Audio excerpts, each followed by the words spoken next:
Amani Flash Info avec Kate Série.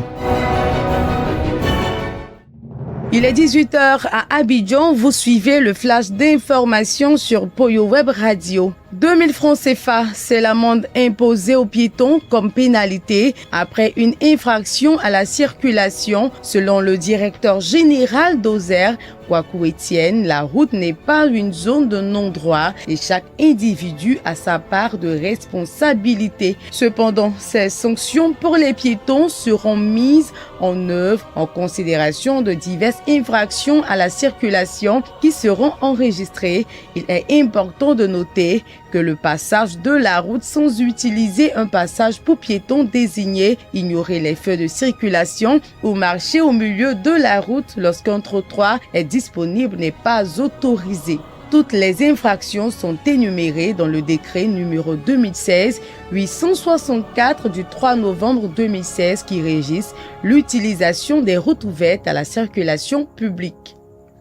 Et puis en santé, depuis le mercredi 19 mars, un groupe d'organisation de la société civile a mis en place une campagne de sensibilisation visant à éclairer le public sur l'accès sécurisé à l'interruption volontaire de grossesse conformément au nouvel article 427 du Code pénal ivoirien. Les femmes dans la tranche d'âge de 15 à 49 ans qui sont directement touchées par l'accès aux services de santé reproductive sont également ciblées. Cette campagne vise également les professionnels de la santé, étant donné leur rôle crucial dans la transmission et l'accompagnement d'informations crédibles. D'après l'article 427 du Code pénal, l'avortement est permis lorsque la vie de la femme est menacée ou lorsqu'elle est enceinte suite à un viol. On autorise également l'avortement si la grossesse met en danger la santé physique ou psychique de la femme. Il est crucial que les femmes concernées aient la possibilité d'accéder à un soutien exempt de risques et sans jugement. 2200 francs CFA, c'est le nouveau prix du kilogramme de cacao bien séché en Côte d'Ivoire. Cette information donnée par le ministère d'État, ministère de l'Agriculture et du Développement durable lors d'un communiqué. En Côte d'Ivoire, la vente du cacao a lieu lors de 2 saisons au cours de l'année. La période principale s'étend du 1er octobre au 31 mars. La seconde, aussi appelée campagne intermédiaire ou petite campagne, se déroule du 1er avril au 30 septembre. Cette année, les producteurs de cacao peuvent se réjouir de ce nouveau prix largement à la hausse de celle de la première campagne. Et terminons avec la sortie de la 4e promotion des agents de police Feu Djelega Tito Jean-Luc de Korogo.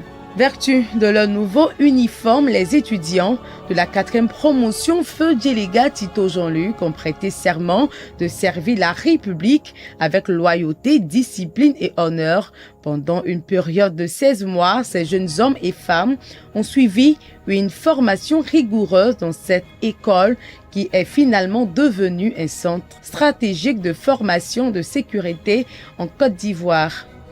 La restauration de l'ordre dans le pôle pénitentiaire a été rendue possible par le professionnalisme des agents pénitentiaires qui ont été soutenus par la police nationale et la gendarmerie. Représentant le gouvernement, le ministre de l'Intérieur et de la Sécurité, le général Vagondo Diomandé, a félicité la mémoire du héros de la promotion et du dévouement du personnel enseignant. Il a particulièrement insisté sur les qualités humaines essentielles dans la profession de policier. La probité et l'intégrité doivent être les références constantes de votre carrière, a-t-il déclaré avant de féliciter les autorités locales pour leur contribution au succès de cette formation déménagée à Korogo. Et voilà, c'est tout pour ce point de l'actualité. L'information revient à 21h sur Poyo Web Radio. N'oubliez pas de télécharger l'application. Bonne suite de programme à vous. Amani Flash Info avec Kate Série.